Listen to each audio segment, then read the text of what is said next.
दरबेलो वेझो ॻोठ अल्लाह वरायो सुहाग जे रवासिन मोहम्मद बाकिर सुहाग अल्लाह रखियो सुहाग अल्लाह बख़्श सुहाग पंहिंजी बिरादरी जे नाजाइज़िन ख़िलाफ़ एहतिजाज कयो आहे। संदन चवणो हो त असांजे वॾनि जी मिल्कियत ज़मीन जो टुकड़ो आहे जंहिंजो केस कोर्ट सॻुड़े में हलंदड़ आहे। असांजो हिसो गैर आबाद आहे ऐं ॿी धुर जो हिसो आबाद आहे ऐं उहे असां ते कूड़ियूं एनसी ऐं प्रेस कॉन्फ्रेंसूं करे रहिया आहिनि। असांजी एसएसपी नशो फिरोज़ मीर खोसो खां साफ़ शफ़ाफ़ कार्रवाई जो मुतालबो आहे। हद जे एसएचओ मुमताज़ कुंभार खे पिण पाबंद कयो वञे। वधीक ॾिसो हिन रिपोर्ट में।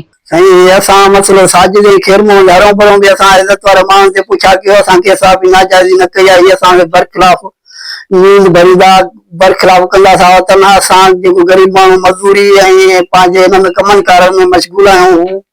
कोज़ाब ज़मीन ते पाण सां कनि घरनि ते बि नथा ठहिराइनि ॼण माण्हुनि खे दॿा रखाए असांजे आईजी सिंध खे DIG Nawab Shah SP नशर Firoz DSP कंजारो खे अपील कयो था बाबू तेरे ते वञी पूरी पूरी इंशू कराइण असां ते असांखे दॿाउ रखनि।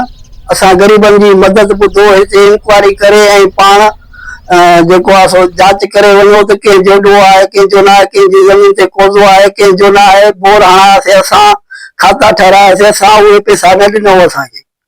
असां चुपड़ी करे माठ करे ज़मीन फिटी करे वेही रहियासीं ज़मीन घेराबाद में कूड़ी कूड़ी न्यूज़ूं भरे ऐं चवनि था असां सां विढ़नि था असांखे हीअं था कनि। असांखे हिननि खां असांखे ख़ौफ़ आहे। हिननि जा माण्हू जाम आहिनि मुंहुं जा माण्हू उन्हनि खे मां ग़रीब माण्हू पंहिंजी रोज़ी कयां पंहिंजी रोज़ी में मशगूल हिते अची इंक्वायरी करे पंहिंजी जांच करे वेंदा त जेको आहे सो केरु सो ॾोहारी आहे केरु न आहे। बाक़ी न्यूज़ भरे चवनि था असां ज़ुल्म आहे ॾिसे केरु कंहिंसां ज़ुल्म आहे। 2015 खां वठी मूं सां ज़ुल्म हलियो आहे।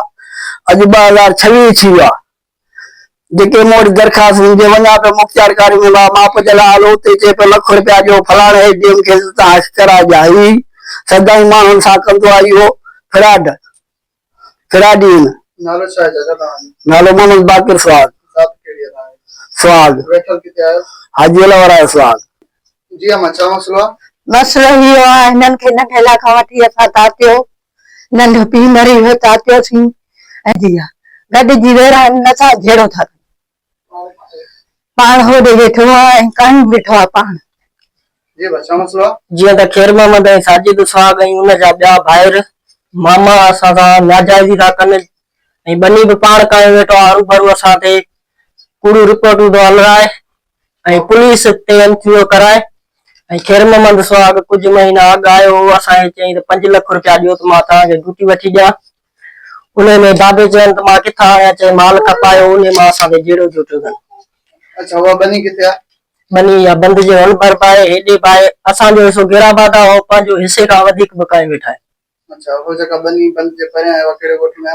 ॻोठ मुराद सुहाग में। जेका ओरियां आहे उहा ॻोठ अलॻि रहे सुहाग में।